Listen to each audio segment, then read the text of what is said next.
Hey guys, it's your boy, Ballface8020, back again with another great commentary. If it seems like I'm always wearing this shirt, it's because I worked at Target literally for one day, and I had to buy a few red sweatshirts, and so I have a few of them, and I wear them frequently during the winter because it's cold, especially here in the basement where it gets really cold. Okay, we're going to do just a little bit of astrology, then we'll talk football. So I reevaluated. We have the starting times of all the games now of this previous weekend's games, and the charts definitely showed the Bills and Commanders winning. The Eagles game was borderline. Like if just looking at that chart, the way I mean, it was kind of in a gray area where I didn't know. It's hard for me to explain without showing it to you. Basically, it has to do with how tight does an aspect need to be, for it to count. Because I was thinking there wasn't really much going on in the chart, but there was one very noticeable aspect at almost 6 degrees. And the limit for those types of aspects between in this case, it was between the moon and Fortuna, is 5 degrees. And this one was almost at 6. But I thought, well, it's a football game. It's 3 hours long. It can go a little longer. So I tentatively, before kickoff, predicted the Packers. But I guess that you just can't do that. I guess you just can't go over the 5 degrees, no matter how long the game is. So I get that one. The one that I haven't been able to figure out is the Chiefs game. That one really looks like a Texans win for me. There is one very unusual aspect of that chart that maybe that's what did it. So I don't know if that's what did it or if the chart's just wrong on that one. I don't know.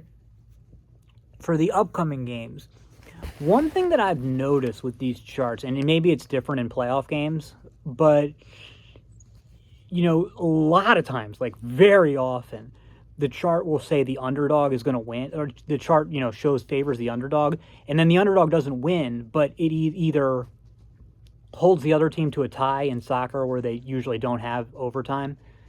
They don't even call it overtime; they call it extra time, because it's just not something they normally don't have. So a lot of times that'll happen. They'll just hold it to a tie, or they'll go into overtime where they will almost always lose. It seems like the chart has reverse effect in overtime. Whoever the chart says will win, if that game goes to overtime, that team loses, and it happens whether it's the underdog or the favorite. It's really weird. I don't know what it's all about.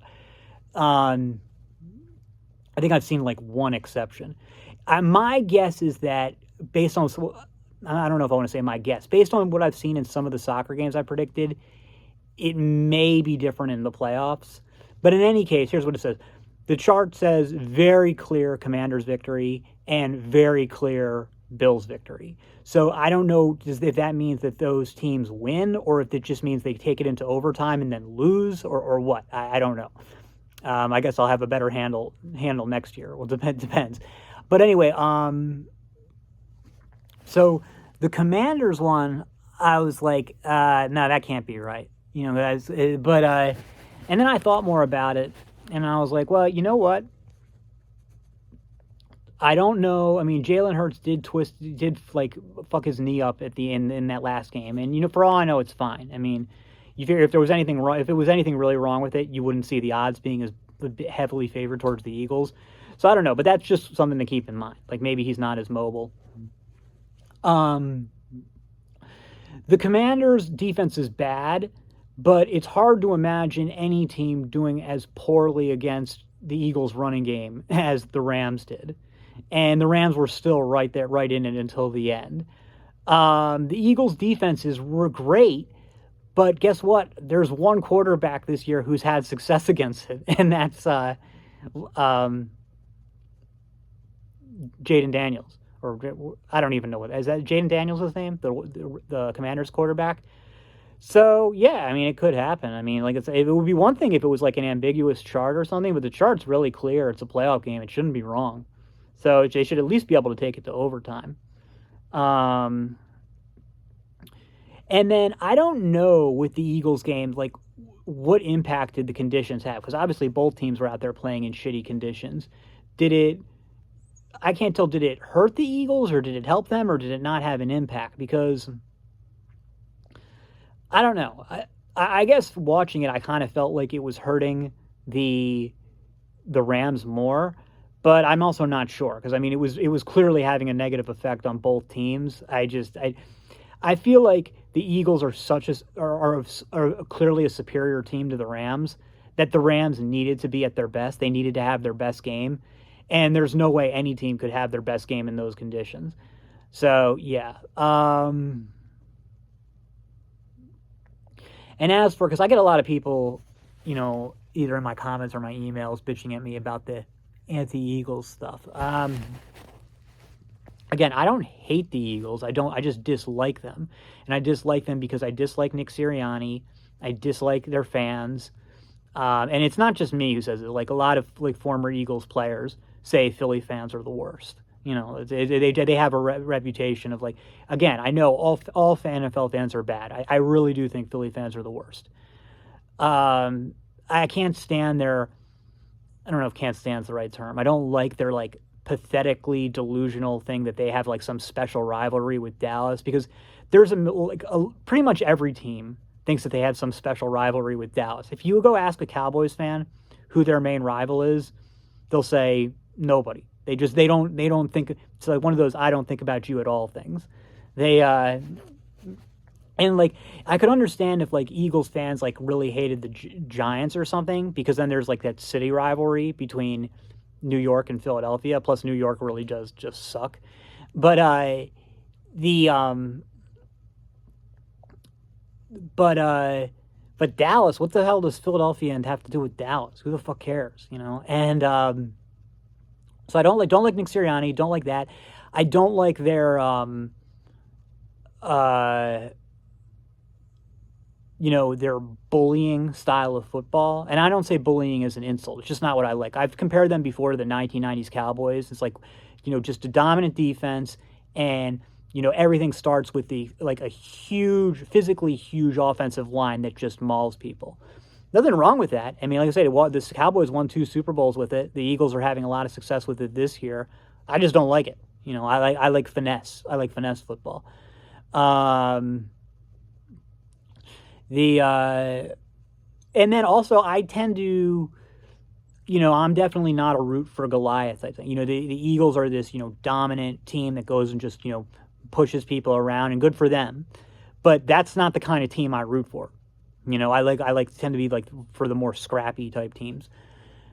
So yeah, but I mean, if the Eagles, look, the Eagles have had a great season. They're a great team. If they win this weekend, congratulations to them. If they win the Super Bowl, congratulations. So I don't, it's nothing. I'm definitely not an Eagles hater. I just don't like them. I know I've made some videos, really revving on the Eagles, but I've mellowed out since then.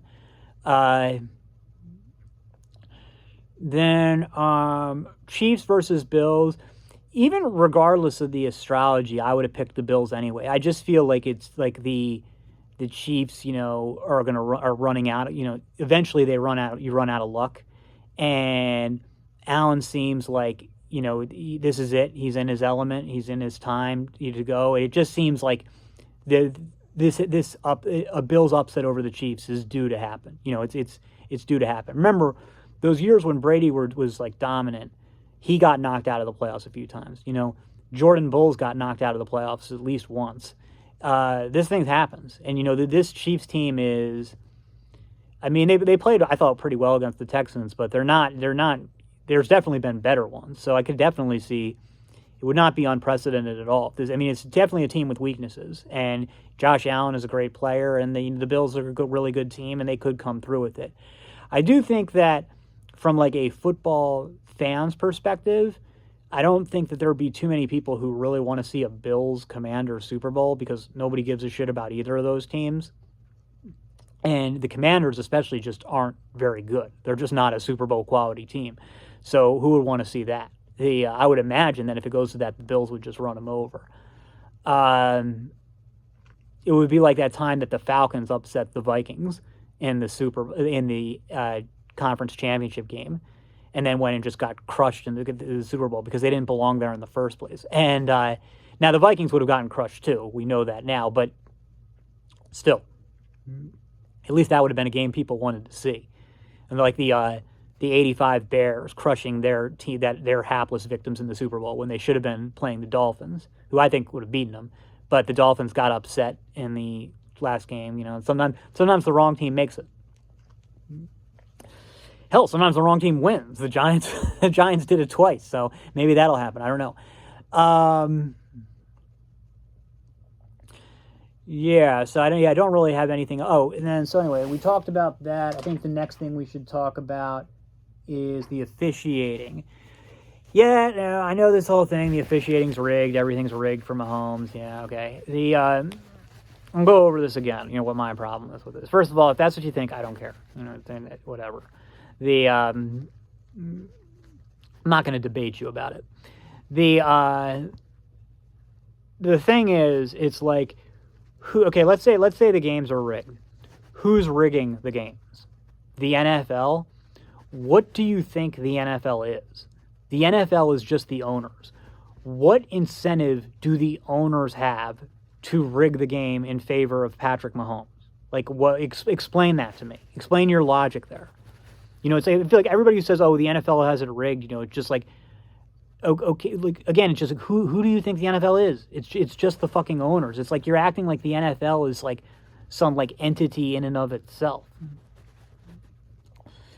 And I mean, it's not like, like with the NBA, where the difference is like, with the NBA, when they were rigging things, and, I'm skeptical about that too. I know that there's like, but when they were rigging things, it was, the owners all had a financial interest in having teams like the Lakers and the Sixers, at least advance to the championships because of the ratings. And that's going to, that puts money in all of their pockets.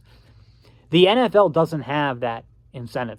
There's like, with, the salary cap and revenue sharing being as tight as it is, there is no incentive.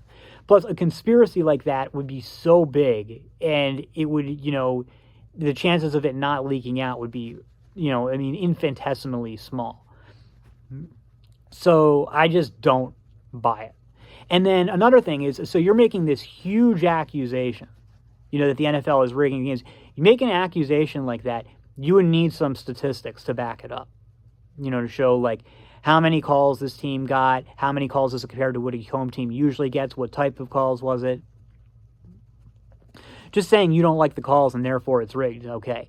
Now, the one that I think is more reasonable is people who say, well, the refs, it's not the NFL that's rigging it, it's the refs who are, doing it, either because they've got money on the game or for whatever reason.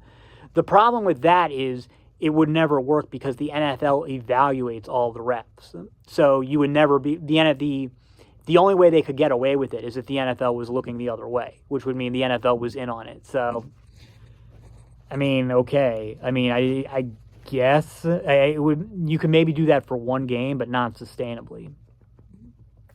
And then another thing about it is just like what I've said before. If you think the games are rigged, stop watching or you are a hypocrite. That's just a fact. If you really think the games are rigged and you continue to watch, I mean, that is a huge level of hypocrisy. Okay, but the thing is, but hey, you do you. If you think that, it's fine. I don't care. However, just because the game, it may not be overtly rigged doesn't mean that there aren't bad calls that cost teams victories or give undeserving teams wins. That certainly happens. I don't dispute that. The thing is, and now I didn't see the whole Chiefs game, but I did see the one call on Mahomes that was very controversial, and for good reason. Let me say, first of all, that call was incorrect. It should not have, it was a bad call. It may very well have cost the Texans the game. So I don't have a problem with that, any of that part. And it was a bad call. What I will defend, though, is there's two things of it. First of all, it's non-reviewable. So if you were able to review that call, I believe it would have been taken back because you could have seen it. But a bang call in real time, because what you had happen was Mahomes was sliding, a late slide, and then the two defenders. I mean, he was hit in the head but not with the helmet, I don't think. But he was hit in the head, and then the two defenders collided with each other's heads, and it made that clanking sound. So this is bang bang in real time.